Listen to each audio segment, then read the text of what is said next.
Strange Adventure. The work train climbed the mountain to Willis Junction and pulled into the railroad yard. Conductor Carson clubbed the brakes on the caboose while the air was applied. Then he watched the flagman and the brakeman as they cut loose and went about picking up the flat car loaded with timbers for the new bridge being built across Balsam Creek. Carson knew Tom Blackburn, the brakeman, would do a good job, for he was a born railroader. But there was something the conductor didn't understand about the man, and he had always wondered about it. At times, Blackburn was moody and silent. Among the closely knit brotherhood of the rails, this was taboo. Blackburn was an outsider, definitely not one of the gang. Though he was a good worker, the men felt that for some reason he hated the railroad. The brakeman had reached the car, and the engine was backing along the spur, when, without warning, Carson felt the tension on the brake staff go limp. Instantly, the heavy caboose began rolling down the grade. Carson sprung the brake wheel, then raced toward the rear brake as the runaway sped on free rolling wheels. A nightmare passed through the conductor's mind as the car raced on, because he had been on runaways before. The rear brake was as useless as the front one. He froze in his tracks, realizing not only his own danger on the speeding car, but that of the scores of men working on the trestle at the foot of the grade. There was no way to stop this hurtling death, and no way to warn the men of the impending danger. Then he saw Tom Blackburn race toward the caboose and swing aboard.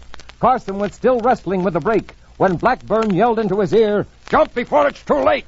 But the car had already picked up speed on the grade, and a jump at this place would be pure suicide. "We'll have to jump off at Bingham's Field." They were almost to the small level spot where a muddy cornfield stretched along the right-of-way.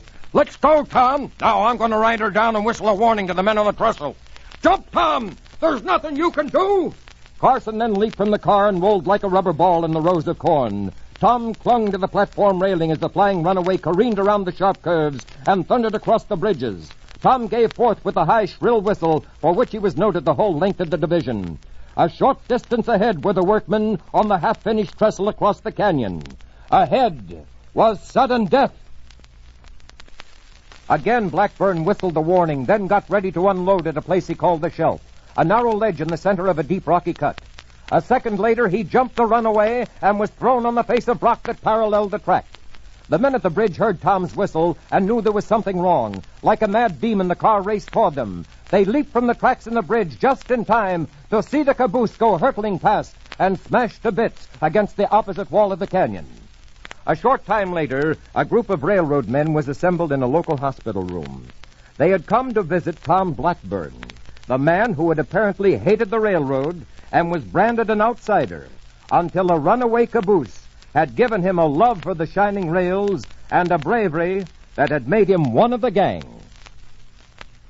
This is Pat McGeehan in Hollywood, California, saying goodbye from my writer Charles Crowder and inviting you to listen again to another tale of Strange Adventure.